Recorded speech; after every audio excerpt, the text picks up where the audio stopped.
Welcome to Bloodbath and Beyond. Today we review The Cottage. Sleep 6, bloody comfortably.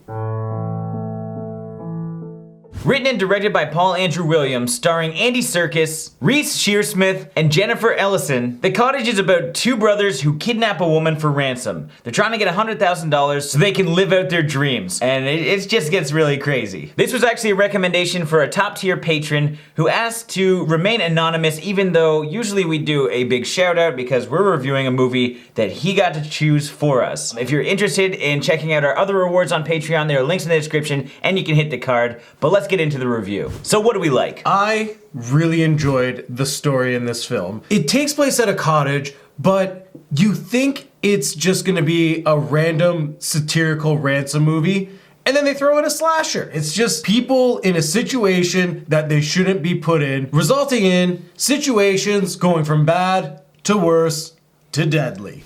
What have you put that back on for?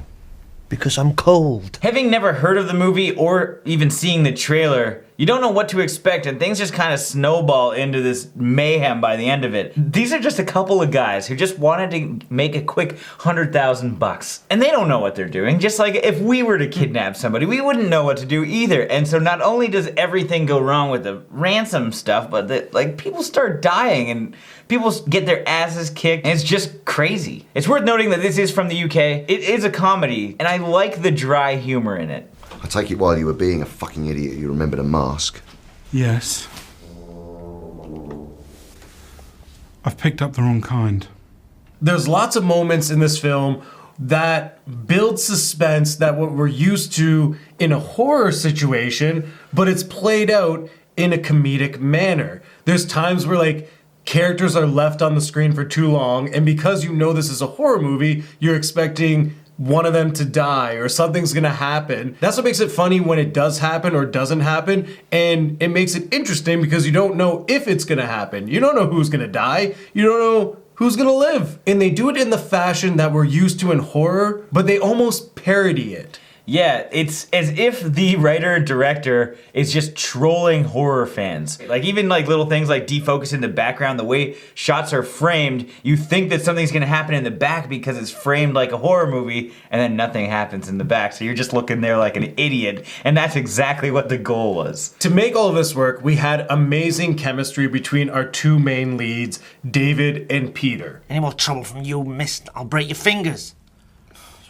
Oh, well, how should I say that, mister? Any more trouble from you, you fucking bitch, I'll break your fucking fingers! Peter is absolutely hilarious because he's the character who has the worst luck. And because of this, he's vulnerable to everything but gets hurt more often than not. And I like the fact that they have this character who just gets destroyed but keeps coming for more all the way to the bitter end. For obvious reasons, I really enjoyed Jennifer Ellison as Tracy, the kidnappee. She's super hot, but she's also a badass, and she just kicks the shit out of Peter throughout the whole movie. She uses her head more in this movie than anyone I've ever seen. Literally uses her head. Besides our comic relief and our babes, we actually had a cool killer in this movie, the farmer. He looked cool, he was badass, and to fit the realm of this humor, he was a little funny too, with the way that he moved around, his facial reactions, just how he stalked his prey was very different, and I liked that. He was more subtle with the characters walking around his house, and I thought that was funny. It was like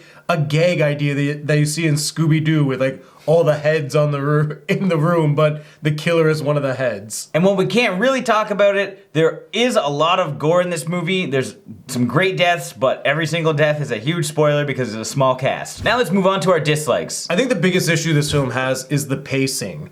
We have a 90-minute film in probably 50 minutes until we actually get to the serial killer. The beginning of the film is establishing the characters and their situation. It's really drawn out because all they're doing is just talking with each other. Within 15 minutes, you could probably get who the characters are and what they're about, and then move on to them having to face this serial killer in a bad situation. Yeah, it was really strange because I thought that this movie was 2.5 hours by the end, and it was actually only an hour and a half. So the middle part it does get draining. I had to wake up John a couple times because It is boring. And if you're not familiar with the film, you're gonna second guess yourself if this is a horror movie. Because I found myself sitting there like, is this like a comedy? Like a pure comedy? Because there's no sense of threat or killers at all until the last half of the movie. Now it's time for our final thoughts and ratings. The Cottage had a really cool concept, and I think for the most part it worked well. I really enjoyed our serial killer. He was funny, he was gruesome, and I'd like to see another Cottage movie. I thought our characters were great, but I really think the movie suffers from a big pacing issue because I was bored for most of it, and that's probably a mixture of both like the dry UK comedy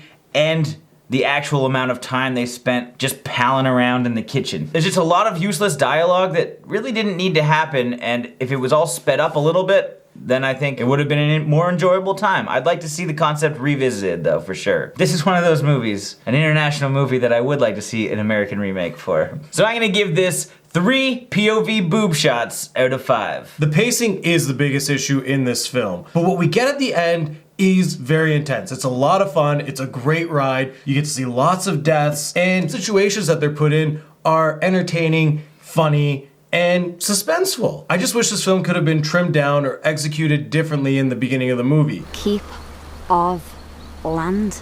Well, obviously some thick cunt lives here.